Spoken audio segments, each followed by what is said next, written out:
Andrew Komisarov, R&D Director of University 2035 from Russia, please. Over to you, Rupal. Good evening, everyone, and thank you for joining us for the global launch of Coursera for Campus.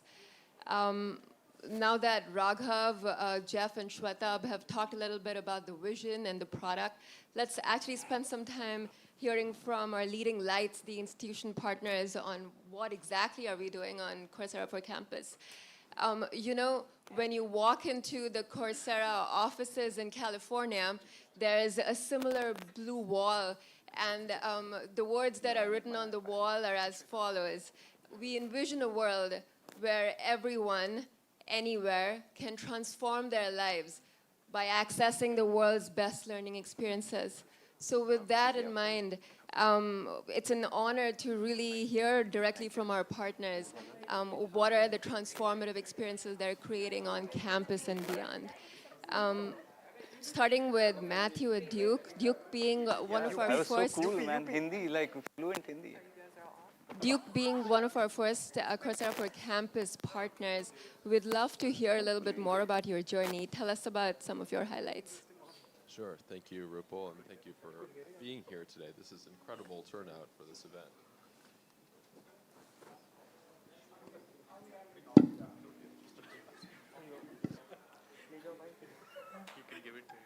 Thank you all for coming today. This is incredible turnout, and there's wonderful energy in the room, which I'm a little bit jet-lagged, but your energy is helping to revive me, so I appreciate the good questions and the interest in this topic. So my name is Matthew Raskoff. I work at Duke University, and I lead a team called Duke Learning Innovation. And our team's mission is actually not that different from Coursera's mission. Our mission is to help our own students learn more and to help more people to learn from Duke. And we have this kind of dual-sided mission, and what we do is invest in the synergies between learning for the wider world online and learning, enhancing learning on campus through technology and through reimagining the way technology and people interact. And so, you know, Coursera for Campus, I think, flowed naturally from a few different sources. And one of them was our mission, and this was a clear opportunity to both help the world through these open courses on the Coursera public platform and help our own students, and to think about those as kind of two different applications of the same set of learning challenges, that our own students need the technical skills that workers need, that employees need, that governments need, that it's actually a broad corpus of kind of whole catalog education that everybody needs in a very holistic way, and that we shouldn't think about learners versus students or all the ways that we kind of slice and dice our audiences. In fact, it's really one challenge. And the second cause for us was a kind of tech strategy insight, which was that in online courses, there are economies of scale and network effects that you just don't see in the rest of education. And that means these like unusual opportunities to do things that were not possible before. Things like turning on access to all of our 16,000 students with the click of a button, and suddenly our whole catalog becomes available to them. And at the same time, turning on access to our catalog to all of the Coursera 44 million learner audience, of whom 6 million have taken a course from Duke University. That's pretty extraordinary and unprecedented. You know, even in the 100-year history of Duke University, we've never approached anything like serving 6 million learners, and we never will probably in the on-campus part of what we do. But online, that's possible. And there's, of course, you know, economies of scale and network effects in the learning analytics that Shwetab was talking about. That the more people who go through an online course, the better that course gets. The more likely you are to identify problems in the course, the more insight you get into how people, you know, learn and don't learn in that course. And so in some ways, online courses can be the very best courses that we offer through those network effects. So that's kind of the tech component of this. And then the third, and what I would say proximal cause, was, you know, this new product that Coursera was launching. It was originally called Coursera for Organizations. Now it's Coursera for Business. And we were approached by our colleagues, you know, at Coursera, and what they said was, we want to make all this learning content that we've developed with you for the kind of consumer market available to large corporations that realize they need to reskill their workers. And we said, fine, that sounds good, but we're also a learning organization. And at the same time that we license our courses to big companies like IBM and Google and the very largest corporations in the world that have this need for growing their skills, we want to do the same thing for our own community. And we kind of paired our joining the Coursera for Business, Coursera for Governments service with making Coursera for Campus and kind of innovating that for our own community.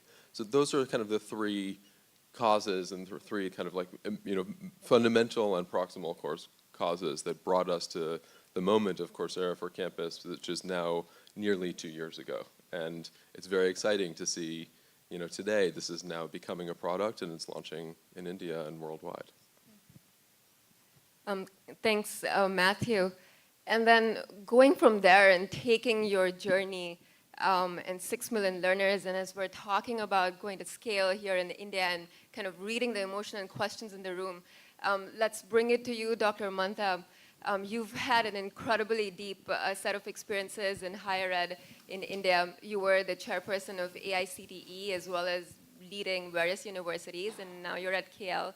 So you've talked often about how regulators as well as institutions need to come together to reimagine and reinvent the higher ed paradigm based on how industries are changing. So say a little bit about that. Looking back at your career, have there been any changes? First of all, thank you for inviting me here. Like every aspect of life, education also has been changing. And most important changes have been happening within the teaching learning processes that are employed within the universities. This country has a very large higher education system. To be very precise on that, we have almost 1 million graduates passing out every year in all the technical programs. And so obviously there could be 3 categories, some of the very best. Then there are institutions which can make the grade and some which will need a lot of improvement to happen. Now having said that, most of the problems arise from the competency-based skills.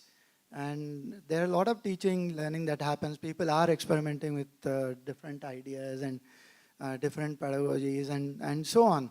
But there are still those gaps that happen, which essentially are in the skill, competency-based skill areas. And one of the features of Coursera-like platforms is really the credit-based credentialing that happens, which helps the which helps in creating a certain benchmark in the quality of the content. Now within, as a regulator, I who had been a regulator, I would say that there has been nothing that prevents a university in India or an institution, or autonomous or whatever be the structure of the institution, there is nothing that prevents them from experimenting with online education of whatever way they would probably look at. What I am saying is that one needs to make a difference between giving online degrees, online diplomas, and then making difference of online courses and building them seamlessly into the course structure. Nobody stops that from happening. So within the university which I represent now, we are experimenting with seamlessly building in certain courses within different disciplines as a part of the coursework. So it does 2 things. First of all, it helps the students to get across the best of the content from best of the people, created from coming out from some of the good universities and so on. And at the same time, it also helps the others to, really look at the best practices and thereby make those changes that are required. So that no regulator would probably stop in the current scene, whether the online regulations or whatever, they are all evolving at this point of time. I know for sure there has been a online regulation that has been published, but that's more on the side of giving degrees in online through an online mode or giving a diploma in online mode. So the best part of such programs is to really look at what the other side of the world is doing. When you look at the university, one represents as one part of the world. So it's very necessary that the best practices are brought into the system, and that's where this kind of platforms, they make a difference. Thank you. Great, thanks. And what I'm hearing from you is that one should separate degrees and online, but seamlessly including courses and rooting ourselves in the value of skill gaps and what needs to be filled, which is a great segue for Arshad.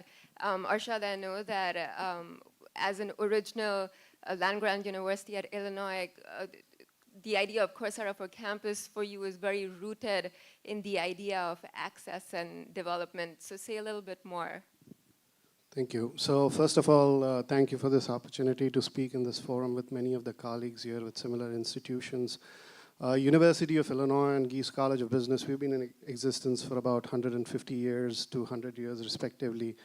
The idea and notion of land-grant public institution is to create access to high-quality education for the masses in an affordable setting. And so to take a page from Matthew earlier, and I'm going to coin the acronym in our case, is to meet that challenge. Is how do we ace this challenge in a way? And that starts with access, number one. So for us, how do we create this digital ecosystem or a digital gateway or a digital backbone where we can accommodate talent anywhere across the world in an affordable setting? And so that's where it starts, number one. How do we then use this digital platform to collaborate internally within the campus? We have 16 colleges across the campus, various pockets of expertise, whether it's engineering, computer science, College of Media, business, where I am from, College of Medicine, and so on and so forth. So that's the another piece. And the last piece is around engagement. How do you create an ecosystem for engagement? Engagement for students, no matter whether they are online students. Now, at least at the college, Gies College of Business, we have about 3,000 online students participating in degrees as well as non-degree credentials.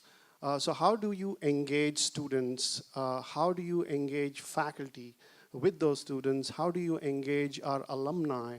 And then as the next phase, how do you engage potential partners, whether these partners are enterprises or potential partners that are sitting in the audience here, in that collaboration, right? So how do you take probably content and curriculum that's exposed in a local environment that people know best where that is, and then plug that sort of learner into a global student. And that's where the global sort of workforce needs to be developed, particularly in a case in India for sure, especially at institutions like ours as well. So great points, and we'll come back to faculty in just about a minute. But I wanted to actually reach out to Andrew and ask you two questions. Arshad talked about these multidisciplinary engages and collaborations towards the point of building global learning skills. Two questions for you. Question one, tell us what is University 2035? And in a conversation outside, you mentioned to me it's a university with an expiration date. Tell us what needs to happen for a university to expire. Thank you. Well, first of all, thank you for inviting me all the way from chilly Moscow to this wonderful sunny Delhi place. Took me just 6-hour flight, but it's totally worth it. Well, University 2035 is an interesting type of organization, hence the name. 2035 is the year, it is the expiration date. So in his visionary book, Nassim Taleb, who is one of the best-selling authors of the world, the book was called Anti-Fragile.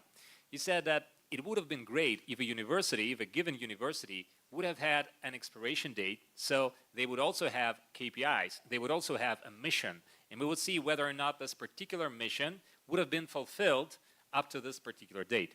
So our mission is this: up to 2035, we are supposed to introduce a fully automatic, digital, data-driven educational system throughout the universities of Russia.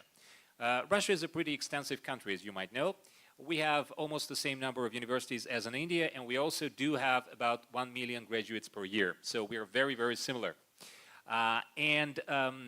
Well, we're about 5 times more geographically dispersed, you might say. So the question really is, how can this whole educational system be controlled? How can the learning quality be assessed? How can we have the similar access to high-level education, very similar to what Coursera stands for? How can we provide the lifelong learning principles, and especially for those people who are not just students, who are not just starting their path, their career, but who are finding themselves outdated in the market, who find themselves lost and confused because their specific jobs are not called for anymore. So we need to reintroduce them. For example, we can take accountants who are used to bookkeeping in just paper form. We can take them and reintroduce them to the market as junior data analysts, helping teach the neural networks. Because the neural networks, as you all know, and the AI in general, it takes staggering amounts of data to be taught. And the AI doesn't work without us teaching it. Right now is a wonderful time, which is called a human-machine pedagogy, when humans are teaching artificial intelligence for artificial intelligence to be able to teach humans. And this is exactly what University 2035 stands for. So we are introducing artificial intelligence algorithms into all of education, starting with diagnostics. We need to know who these people are, what their character qualities are, how can we teach them as effective as possible, how we give them as much as possible. Then we collect digital footprint from their everyday learning patterns, and from this digital footprint we can know how to adapt their individual learning curve, individual trajectories, and make it still more effective. And you know how effective this can be measured these days. Everybody's saying time is money, and this is how we measure it.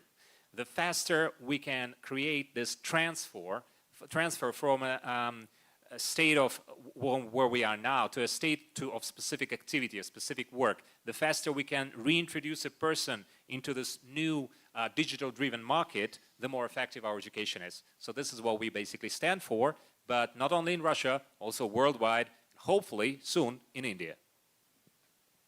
Wonderful. That sounds like a lot to accomplish, and I wonder when you would accomplish all of that. Which brings us to Ravi. Ravi, you were the earliest, or you are the earliest adopter of Coursera for Campus. Manipal has been leveraging the platform for about 2 years, 20,000 plus students. So tell us more about where this journey has brought you. Are you where Andrew is envisioning 2035 to be? Yeah, good afternoon, everybody, and I think thanks for the opportunity. Congratulations, Coursera, for C4C. Did I get the acronym right? Coursera for Campus. So congratulations.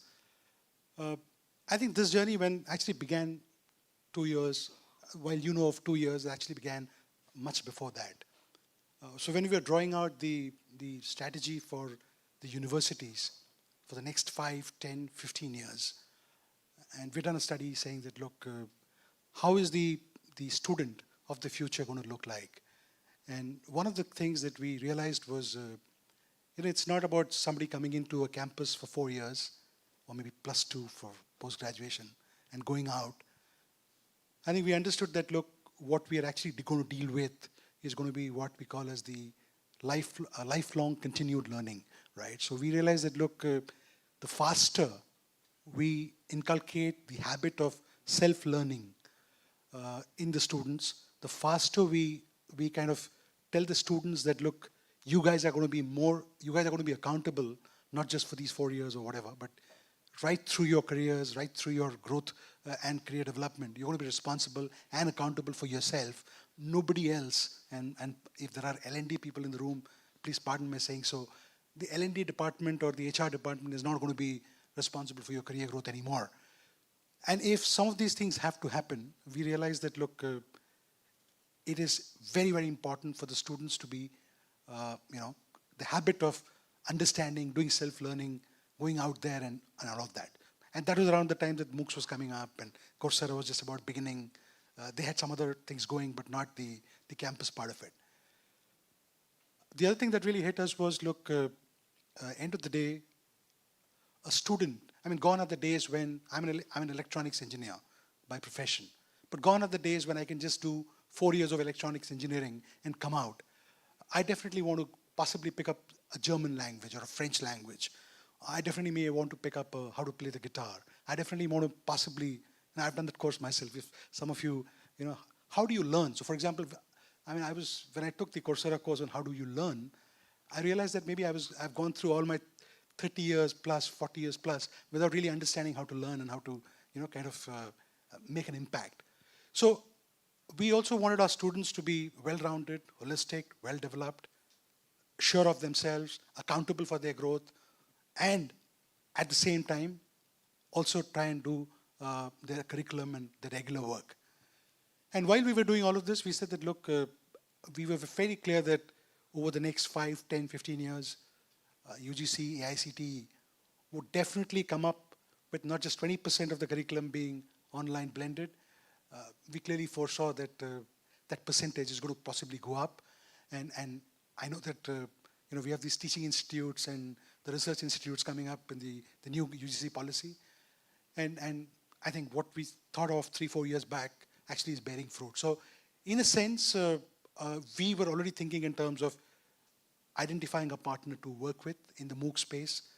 And Coursera, when they came to us, the model was slightly different. It was a block model where I know both Raghav and Jeff and Raghav, I think both of you were not there in Coursera at that point in time. But what then happened was we realized that Coursera wanted to go the retail way, students, direct to students, and we said, okay, fine, can we create an ecosystem? And the moment the student walks in on his first day, can we give him a Coursera ID and tell him that, look, you can do whatever you want, certifications you pay for, but of course you can play around with it. And I'm happy to say that over the 2 years that we've been with Coursera, the enrollments have doubled, the completion of courses have actually gone up. The faculty have also benefited, and I'm sure they'll benefit more once C4C becomes a reality. But they've also benefited in the sense that they really understood how to leverage Coursera, and some of the specializations, some of the lower credits, maybe a credit out of 3, they still get it done through specialized programs and all of that. I think, so it's been a great experience, and I'm sure that, and all of this, mind you, when we started off 2 years back, and maybe we'll do that for a couple of more years, we are not charging the student. It's as a vision, as a strategy, it is the university that is actually paying for the courses, and all of you know in a lighter vein that Coursera doesn't come cheap. So we are investing. For us, it's an investment in students, and we've also been talking to Coursera on the possibility of extending this to the alumni, because I think it's a great platform. And in another forum that Jeff and I were in the morning, we talked about leverage. We said that, look, if there's something good going, can we leverage that? Can we build on that? And can we make it available to the larger cross-section? And I'm happy to say that this would be a great tool to actually engage the alumni with, mentor them, get them back to self-learning ways, and what better way than to actually give them so many courses and so many. There's already 44 million people enrolled, so it's a proven platform and a proven course. So I think it's a great partnership, and I see this going forward, and I'm sure that you will have a great time when you start this program. Thank you. Great, thank you, Ravi. On the perspective of investing in students, I wanted to bring it back to you, Matthew. I know in the last 2 years, Duke has uncovered quite a few learnings and models of the way Coursera for Duke has been working. So share a little bit about some avenues that you've been seeing. So let me first say what I thought we were going to do with it, and then I'll say what actually became of it, because I think it's different in interesting ways and speaks to the possibilities, the creative possibilities of open platforms like this that just become enablers of the creative energy of faculty. So what we thought was what I call the 4 C's, which is number 1, co-curricular learning, meaning learning in between the curriculum for credit assigned by faculty in courses and semesters and the extracurricular space of athletics and student activities. The co-curriculum is kind of that in-between space where students are motivated to learn intrinsically. They're not graded. They're doing it for building up what we call these complementary skills. That's the second C. Complementary meaning if you're a liberal arts student, you need data skills and programming skills to get a job. And if you're a technical student in engineering, you need collaborative skills and writing skills and soft skills and metacognitive skills and the well-being skills. And everybody is missing some piece of that. And it's our job as an educational institution to think about you as a whole learner. And this is an enabler of allowing students to take some intellectual risks outside their core field, outside their majors, and build up that complementary skill set. Number 3 is credentials. So we didn't just want to provide open courses that you can get on Coursera, not just the videos, but also the assessment and the credential that comes with it. That's where the labor market value and the payoff comes. And so you finish a program and you get a credential from Coursera with Duke, and you also have your university credential, and that makes you more marketable. That was our thesis. And the last is community. And the idea there was that we were opening this learning experience up not just to our own students, but also to faculty and staff and then alumni in a later phase. And it's an enabler of strengthening connections within our own student and campus community and lifelong connections with alumni. And I think, with more global institutions joining Coursera for Campus, there's also this cross-cultural opportunity for building, community worldwide. So those were sort of our premises. What we saw, though, which is very exciting, is that faculty kind of took this platform as an opportunity to innovate themselves. So Rupal, I mentioned a faculty member who runs a research lab called the Puppy Kindergarten that uses puppy neuroscience, dog neuroscience to understand how our own human brains work. And he runs an undergraduate research program for students, and he used his dog cognition course that he built on Coursera as a requirement for applying to be an undergraduate researcher in his lab. He wanted to make sure the students had the skills and showed up for the job ready to perform. And also he wanted to make sure they had the commitment. So were you able to finish the course? That course actually ended up having some of the highest completion rates we had because the students were very motivated by the job that came at the end of it, and they had to do that course in order to prove that they were ready for the job. We had faculty create what we call Level Up, which is a mini course that students take before they show up for an on-campus credit-bearing course. And in the Level Up, they meet the prerequisites for the course, they get ready for the course, they build up their knowledge and skills so that they're ready to perform on day one on par with their classmates who may come from very different backgrounds. So it's a tool for managing and differentiating instruction across a very diverse and sometimes very large classroom. And the Level Up assured the faculty that the students were ready for that advanced material.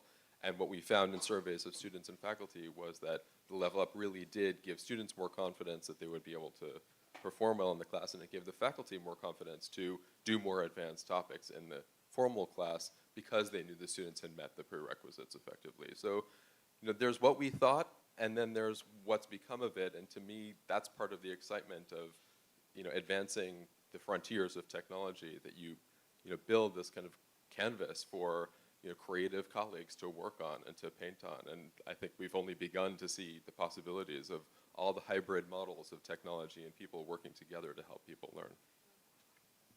Wonderful. Well, I have a red screen flashing at me that says time's up. Before we open for questions, Matthew said it's about what we thought, what's become, but then let's think about what's to come. So in just one line, if each one of you could answer what could be a vision for Coursera for Campus, what's to come, what would that be? Just one line. Let's start from Andrew.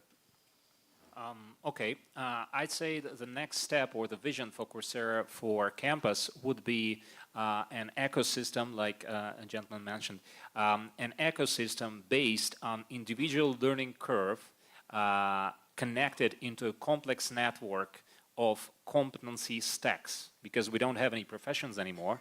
We have specific competency stacks and we have specific requirements. So I'd say this kind of an ecosystem where every learner has an individual learning path that brings him to a specific competency stack, to a specific position in a specific company, that's the vision. I believe a lot of discussion has been happening on the employability skills. So I would like to see the Coursera, the courses that are integrated into the curriculum actually do that. I mean, there are subject-based skills, there are employability skills, and therefore it's very necessary that we actually connect the employment to what we learn. Is that possible? Is something that Coursera must.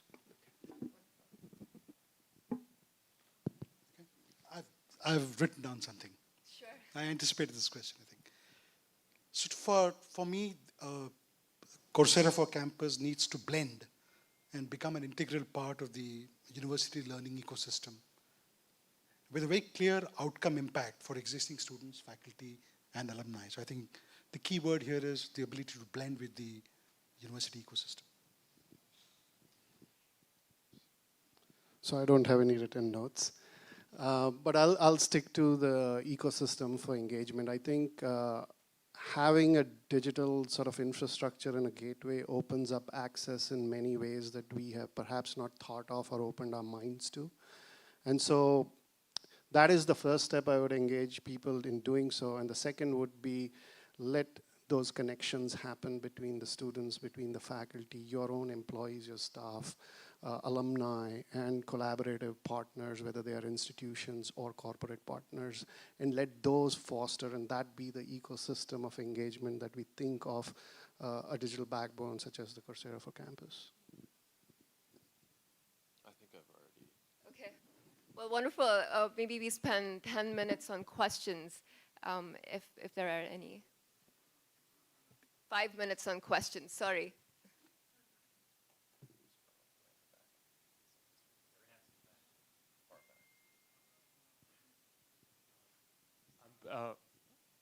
I'm Prem Pillai. I'm from Mumbai. We represent a group of 48 institutions from Mumbai. Because of the traditional way our regulators have operated, institutions like ours have invested heavily in our sort of physical infrastructure, land, building, classrooms, seminar halls, laboratories, etc. So how do you envision sort of us or as institutions in India like utilize these resources that have already developed, or are there innovative ways that your institutions have used your existing physical infrastructure to augment the Coursera courses? Arshad, I feel like you might have examples. So, I mean, maybe to not directly answer your question exactly about how to utilize physical infrastructure for on-campus, but think of it in terms of extending your reach that goes just beyond the campus. Campus infrastructure has limitations. We can accommodate in our classrooms maybe 60 students, or in large lecture halls, hundreds of students.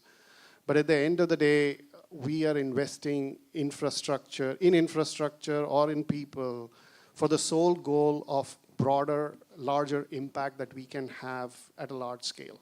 And that's where how we would perhaps think of it in that sense, that even if we were to invest in our infrastructure that is physical, in residence, in class, how does it impact our student learner, whether they are on campus or even online?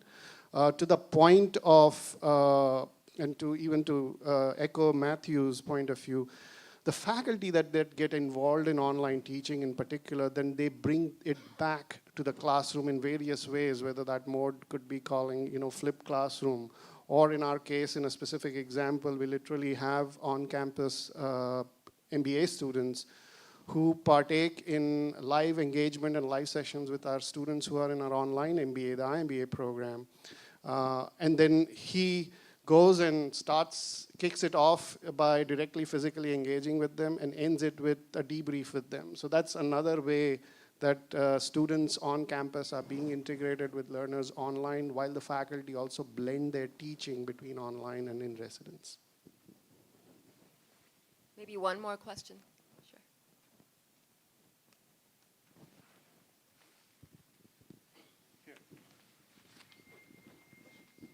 I mean, just a query. I mean, when you are referring to this Coursera, at one point of time, your this Blackboard LMS, similarly our Moodle LMS, same. I mean, because just getting collaborated with the several universities. Point is, I mean, it's a very confusing status. I mean, as an institution, I mean, here in India, that just like for the last 2-3 years, we have been working on to Moodle, again on our this on-stream platform, and again, if you're looking into the popularity of this Blackboard, I mean, for the learner and for the faculty, I mean, to what extent, I mean, if you're referring to this Coursera, how you got it compared, and I mean, it appeared to be more robust in comparison to this. I mean, just for learners' viewpoint, for the faculty, learning analytics, I just also raised another question prior to that. So I just want, I mean, just that clarification from that end. Thank you. So correct me if I'm wrong. What I'm hearing from you is Coursera as a platform comparable and better than the platforms, the LMS platforms that you just mentioned? Well, Shwetab is the right person to answer that, but I would say that Coursera is a platform with content for learners to learn. We have 44 million plus learners learning. So I wonder if the comparables there are similar and different. I think if your question was correct, if there are so many different digital platforms, is there sort of confusion on the learner side? Is that and the faculty, how they interact with different platforms? So, I mean, think of on your phone, you run multiple apps in a way. So think of how you institutions can leverage content engagement across platforms. And the notion that Shwetab mentioned earlier, integrating through APIs, your residential content or your own LMS learner content into other platforms. So at the end of the day, I don't think there is like a single technology that is going to run everything. It's about plug and play mechanism. So if we are doing live sessions, we use Zoom as a platform, but how does that get integrated into Coursera is the question. So I think as a platform, we have certainly felt that Coursera has done a phenomenal job in accommodating and integrating these different technologies for the learner. And so that's how I view it. Any success story on part of Duke or other partners regarding our digital assessment and evaluation part? If you could let us know. Sure. Well, I just got the let's complete this signal, but I'm sure that our partners are here to offer more examples and perspectives with you. Thank you, everyone. It was a pleasure talking to you today.